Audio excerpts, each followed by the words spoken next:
Good afternoon to everyone. We are at the EU Star Live course in Bordeaux. I'm Dr. Bandini from Florence, and here we have Professor Matucci from Milan. Good afternoon, Professor. Good afternoon. I'd like to ask you, how can we nowadays study the gastrointestinal system of patients with systemic sclerosis, and maybe in a non-invasive way? Yeah, this is an important question because patients are very sensitive to this item. Because usually we employ invasive methodologies like the manometry, like the colonoscopy.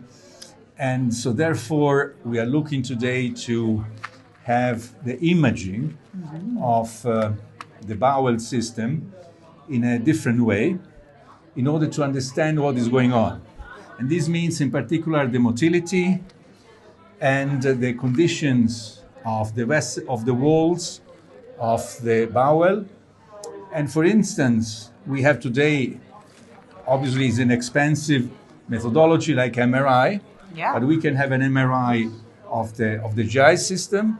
But however, I know that there are also methodologies that are focused on the use of ultrasound. Yeah. So that's the reason why I could ask you if you could tell me what do you think about the use of ultrasound for the evaluation of the GI system, please. Thank you for the question. I think that ultrasound and gastrointestinal ultrasound, to be precise, can be revolutionary for patients with systemic sclerosis, because even if we usually think that the gastrointestinal system is a kind of an enemy for ultrasound because of its content in air and gas. This is not true. It's the same. We can do a parallel with the lung, because we thought we couldn't study the lung with ultrasound, but now we know we can study it even if there is the air inside the lung. And with the bowel, it's the same. So we can use ultrasound both for a morphological study, as you correctly told before, but even to study the vessels. So both the big vessels, the superior and the inferior mesenteric artery, but even the small vessels, especially with new technologies and advances of the last years. But maybe the most interesting thing is that we can study the function of the GI system with ultrasound. The real advantage is that it's a real-time image. Bedside. You can do, it's bedside.